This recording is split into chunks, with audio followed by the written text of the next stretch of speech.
Our first guest is New York Congressman John Katko, joining us from Washington, D.C. Representative, thank you for being with us. Thanks for having me. First, I just wanted to express my condolences to you all for your neighbors in Buffalo for this weekend's mass shooting that killed 10 New Yorkers, including a former police officer. I didn't want to start without acknowledging that. Yeah, and it's a solemn thing to do, and I appreciate that. It tears at the very fabric of what we try to prevent every day on Homeland Security, and to know that there are people from a neighboring community and how it all unfolded and why it unfolded is just tragic all the way around, and it's just going to make us redouble our efforts to want to work even harder. So thank you for saying that. Because you are the ranking member of the House Homeland Security Committee, I did want to ask, because I know in the past your committee has flagged how much these shooters are inspired by social media to commit violent acts. And I'm thinking about how fast that video circulated, even though it was taken down within just, I believe, about 2 minutes. I wonder what you think the government should be doing more to ensure that companies like Meta or Twitch are not glorifying this terrorism. Yeah, I mean, there's so much more we can do and so much more we have to do. But this pathetic human who did this crime was inspired by other similar attacks that he'd seen online from other acts in New Zealand, and I believe it was Norway and others.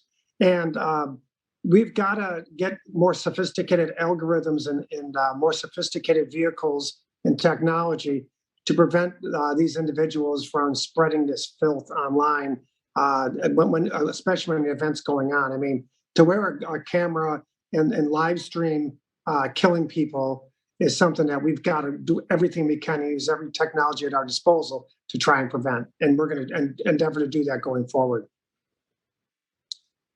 I wonder if we can move to the cyber threat that's occupied a lot of people since Russia invaded Ukraine. And maybe we can just start with what you see right now as the biggest cyber threats to America coming from Russia's invasion of Ukraine. Well, I'll take one step back, okay? And over the last several years, it's clear to me that the biggest Homeland Security threat is cyber attacks, and they're just growing exponentially.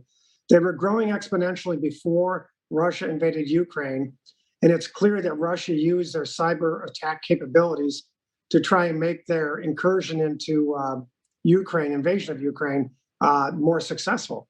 So it's an active war with them on this level. They have threatened to do the same with us as far as cyber attacks. We are fully preparing to try and anticipate just such an attack, and there's no doubt in my mind that Russia right now is kind of parrying a bit, kind of examining our networks to see where they can attack if they so choose. But they also understand that there's a very high cost to them if they do so, and we're going to be prepared to do that. But as far as ensuring our networks go, we have to assume that every single person is going to be the next subject of a major attack, and especially critical infrastructure, and we need to prepare our systems accordingly. Homeland Security has done a terrific job with a program called Shields Up at CISA, the cybersecurity agency, and we need to do more of the interaction with the private sector to help them harden their systems and be prepared for attack. And once an attack happens, we may not be able to prevent it, but we can certainly prevent it from spreading and becoming more severe if we're prepared on the front end. I know in the past, I've heard government officials talking about the social contract that needs to be better between systemically important critical infrastructure and organizations like CISA, other government agencies. Do you feel like that has improved in the past couple of months, particularly given the war? Yes, I think necessity is the mother of invention. There's some sticky legislation that I'm working on, which is short for systemically important critical infrastructure. And we want to just basically enhance the partnership with the sticky environment. The first thing you got to do is define what is systemically important critical infrastructure. If all critical infrastructure is considered systemically important, then nothing is. We got to take what we believe to be the most important sectors of critical infrastructure and most crucial sectors and give them a higher level of attention and a higher level of protection, and best when we can. Everything from giving them more access to information to us doing everything we can to make sure their systems are as hardened as they can be.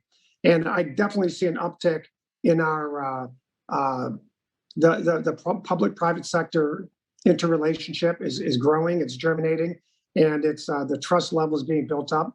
And I'm very excited about that going forward. What more needs to happen? What would you like to see happen? Well, I think we need to define statutorily in legislation what's a criteria for determining what is a systemically important critical infrastructure. We need to get a bill passed. I have one that does just that. Congressman Langerman's got one that is more expansive. We're trying to meet in the middle and work something out, and we're trying to do that right now. And hopefully we can get that done, because I think it's really important that we do get it done. And once you define it, then let CISA go to work with the private sector, and once the framework is set to get it done. But I don't think CISA's waiting for us. I think they're already taking some steps, but they could sure use some direction. We sure need to give it to them. Of course, I know we have all of these short-term threats and crises that you all are working on, but I also don't want to miss discussing the long game here. And I wonder what, to your mind, are the crucial priorities as you're thinking about Congress's relationship with the White House on cybersecurity? Well, I think we've done a tremendous amount of good things in that regard. And listen, I'm a big critic of this administration for a lot of the things like the border and inflation, their energy policy, and they deserve to get their knuckles wrapped on those things. But with respect to cybersecurity, they've done a pretty damn good job. They've got good people in good positions. Chris Inglis, as a cyber director, is exactly what we need. I view him as a head coach and have a very good relationship with him in his office. Jen Easterly at CISA, basically being a quarterback of the .gov domain in the civilian domain, very, very important. We have others in the national security side, like Newberger, who are doing a good job. And as long as they all can play well in the sandbox together, I'm really happy with how they're doing. And I give a particular shout out to CISA. CISA has grown by leaps and bounds, and their stature has grown. The respect for CISA has grown, and their effectiveness has grown under her tenure. And the more we can keep her in there and keep giving her the tools she needs to make CISA what it needs to be, the quarterback that it most desperately needs to be, the better off our country as a whole is going to be. And we're going to continue to do that going forward. Now, your Democratic counterpart, Representative Jane Langevin, has announced his retirement, as have you. Who do you see taking the reins in Congress on cyber issues when you all are gone? Listen, I don't think anyone would have thought a few years ago that I was going to be so proficient with cyber issues. I mean, necessity, again, is a mother of invention here, to use the phrase again. And I'm confident that others can fill the void for us. And I think what's important for Jim and for myself is to make sure that we leave the program in as strong a shape as possible. And we're doing just that. We're both running through the tape.